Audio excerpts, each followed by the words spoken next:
Doctor G മധു, ഇതിൻ്റെ പാരിസ്ഥിതിക പ്രത്യാഘാതങ്ങളെക്കുറിച്ച് ഏറ്റവും വിശദമായിട്ട് സംസാരിക്കാൻ പറ്റുന്ന ഒരാളാണ് താങ്കൾ.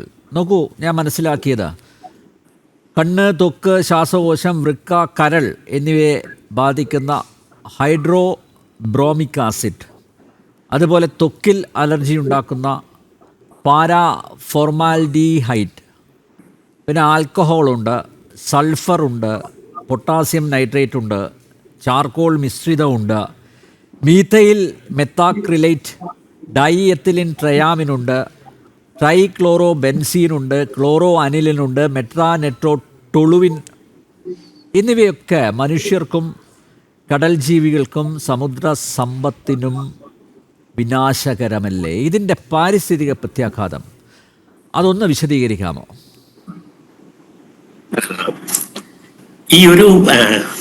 ഈ ഒരു കപ്പൽ ഇപ്പോ ഇതുവരെ സംഭവിച്ചിരിക്കുന്നത്, ഈ കപ്പൽ നിന്ന് കത്തുകയാണ്. അപ്പൊ അതിലുള്ള കണ്ടെയ്നറുകളില് 157 കണ്ടെയ്നറുകളിലാണ് ഇത്തരത്തിലുള്ള അപകടകാരികളായിട്ടുള്ള രാസവസ്തുക്കൾ ഉണ്ട് എന്ന് റിപ്പോർട്ട് ചെയ്യപ്പെട്ടിട്ടുള്ളത്. അപ്പൊ അതിന്റെ ആ മാരിടൈം മാനിഫെസ്റ്റോ എല്ലാം ഇപ്പോൾ പുറത്തു വന്നിട്ടുണ്ട്. മെർക്കൻഡൈൽ മാനിഫെസ്റ്റോ പുറത്തു വന്നിട്ടുണ്ട്. അപ്പോൾ ഈ അപകടം പതിയിരിക്കുന്നത് ഈ കണ്ടെയ്നറുകള് വെള്ളത്തിലേക്ക് വീഴുന്ന ഒരു അവസ്ഥ വന്ന് കണ്ടെയ്നറുകൾ തുറന്ന് ഇതിലുള്ള രാസവസ്തുക്കൾ വെള്ളത്തില് കലരുമ്പോഴാണ് പരിസ്ഥിതിയിലെ ഏറ്റവും കൂടുതൽ പ്രത്യാഘാതം ഉണ്ടാകാൻ പോകുന്നത്. ഇപ്പൊ ഉണ്ടായിരിക്കുന്ന പ്രത്യാഘാതം എന്ന് പറയുന്നത് ആ തീപിടുത്തം മൂലം, കാരണം അത് ആളി കത്തുകയാണ്. ഇത് എന്താണ് കത്തുന്നത് എന്ന് നമുക്ക് കൃത്യമായിട്ട് അറിയില്ല. അപ്പോ അതുകൊണ്ടുണ്ടാവുന്ന ആ പുകപടലം അവിടെ കാണുമ്പോൾ തന്നെ അറിയാം. വളരെ തിക്കായിട്ടുള്ള ഒരു, നമ്മള് അതിനെ സ്മോഗ് എന്നൊക്കെയാണ് പറയുന്നത്. ആ തിക്കായിട്ടുള്ള ഒരു പുകപടലം അവിടെ നിറഞ്ഞു നിൽക്കുന്നുണ്ട്. അപ്പൊ അത് അന്തരീക്ഷത്തിൽ ഉണ്ടാക്കാവുന്ന അന്തരീക്ഷ മലിനീകരണത്തിന് കാരണമാകുന്നുണ്ട്. അത് മഴ പെയ്യുമ്പോൾ അത് നമ്മൾ ആസിഡ് റെയിൻ എന്നൊക്കെ പറയുന്ന പ്രതിഭാസം ഒക്കെ നമ്മൾ കേട്ടിട്ടുള്ളതാണ്. അപ്പൊ അതിലടങ്ങിയിട്ടുള്ള ഈ വാതകങ്ങൾ, സൾഫർ ഡൈ ഓക്സൈഡ് പോലെയോ നൈട്രജൻ ഓക്സൈഡുകൾ പോലെയോ, അതുപോലെ അതില് മറ്റെന്തെല്ലാം ഈ ജ്വലനം നടന്ന് എന്തെല്ലാം പദാർത്ഥങ്ങളാണ് ഉണ്ടായതെന്നുള്ളത് നമുക്കറിയില്ല ഇന്ന്. അപ്പൊ ഇതൊക്കെ കടലിലേക്ക് പതിക്കാനുള്ള ഒരു സാധ്യതയുണ്ട്. അതാണ് ഇപ്പൊ നടന്നുകൊണ്ടിരിക്കുന്നത്. ഇനി ഈ കപ്പല് മുങ്ങാതിരുന്നാൽ അത് ഏറ്റവും നല്ലതാണ്.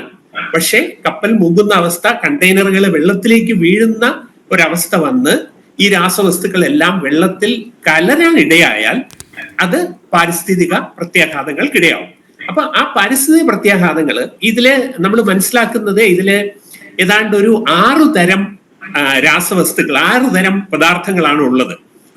ഇന്റർനാഷണൽ മാരിടൈം ഓർഗനൈസേഷന്റെ ഒരു വർഗീകരണ പ്രകാരമുള്ള 9 തരമായിട്ടാണ് ഈ അപകടകരമായിട്ടുള്ള പദാർത്ഥങ്ങളെ വർഗീകരിച്ചിട്ടുള്ളത്. അപ്പൊ അതിൽ ഏതാണ്ട് 6 തരം പദാർത്ഥങ്ങള് ഈ കപ്പലില് സംഭരിച്ചിട്ടുണ്ട് എന്നാണ് ഈ മാനിഫെസ്റ്റോയിൽ നിന്ന് മനസ്സിലാവുന്നത്.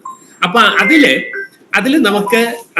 ഇതില് നമുക്ക് ഉള്ളത്, ഈ നമുക്ക് പറയുകയാണെങ്കിൽ അതില് എക്സ്പ്ലോസീവ്സ് ഉണ്ട്. പെട്ടെന്ന് പൊട്ടിത്തെറിക്കാവുന്ന പല പദാർത്ഥങ്ങളും ഒരേ സമയം തന്നെ തീപിടിക്കുന്നതും പൊട്ടിത്തെറിക്കാവുന്നതും അതുപോലെ തന്നെ ടോക്സിക്കുമായിട്ടുള്ള വിഷ സ്വഭാവമുള്ള വസ്തുക്കളാണ്.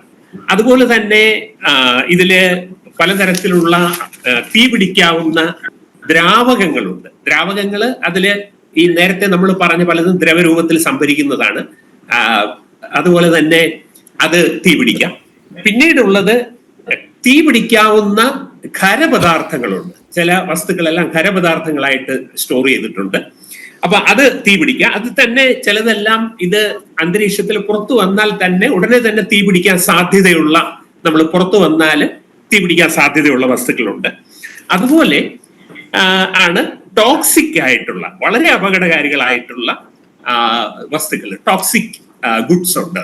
അതിൽ തന്നെ സബ് ക്ലാസ് 6.1 അതിൽ പെട്ട പദാർത്ഥങ്ങളുടെ ഒരു നീണ്ട നിര തന്നെ ആ മാനിഫെസ്റ്റോയിൽ പറയുന്നുണ്ട്. അപ്പൊ ഇത്തരം പദാർത്ഥങ്ങള് നമ്മുടെ വെള്ളത്തിൽ കലരുകയാണെങ്കിലാണ് കൂടുതൽ പ്രത്യാഘാതം ഉണ്ടാവാൻ പോകുന്നത്. അത് എത്രത്തോളം ഉണ്ടാവുന്നു എന്നുള്ളത് നമുക്കറിയാം. കലരാനുള്ള സാധ്യത എത്രത്തോളം ആണ്?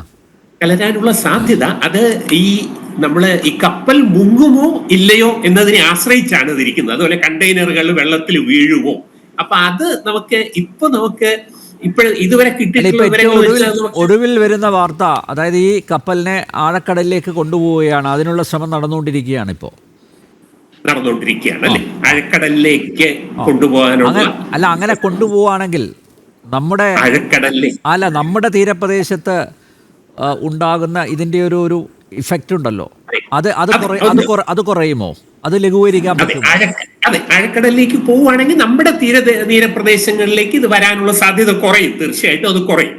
കാരണം ഈ പുറത്തു വരുന്ന രാസവസ്തുക്കള് ഒരു നിശ്ചിത അളവിലാണ് വരുന്നത്. അതും കടലിലുള്ള വെള്ളത്തിന്റെ ആ ഒരു വലിയ വ്യാപ്തം കൊണ്ട് അത് കുറെയൊക്കെ അത് ഡൈല്യൂട്ടായിട്ട് അതിന്റെ ഗാഢത കുറഞ്ഞ് പോകാനുള്ള ഒരു സാധ്യതയുണ്ട്, ഇങ്ങനെ ഇത് കലരുകയാണെങ്കിൽ തന്നെ.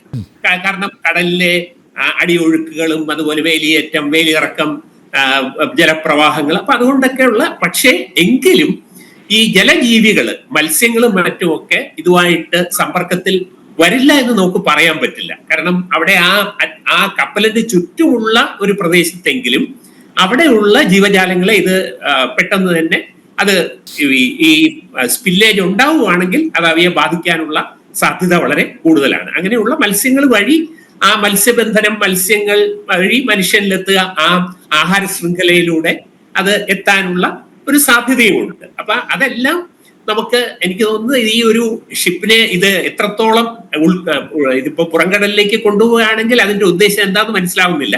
പുറംകടലിൽ കൊണ്ടുപോയിട്ട് അത് ഇതിൽ നിന്ന് ഈ കണ്ടെയ്നറുകൾ സാൽവേജ് ചെയ്ത് എടുക്കാനുള്ള ഒരു ശ്രമം നടക്കുമെന്നാണ് ഞാൻ മനസ്സിലാക്കുന്നത്. പക്ഷെ അങ്ങനെ ഒരു ഇത് നടന്നില്ല. ഈ സ്പില്ലേജ് വന്നു കഴിഞ്ഞാൽ, രാസപദാർത്ഥങ്ങൾ, ഈ അപകടകാരിയായിട്ടുള്ള വസ്തുക്കൾ വെള്ളത്തിൽ കലർന്നാൽ തീർച്ചയായിട്ടും പാരിസ്ഥിതിക പ്രത്യാഘാതങ്ങൾ ഉണ്ടാവും.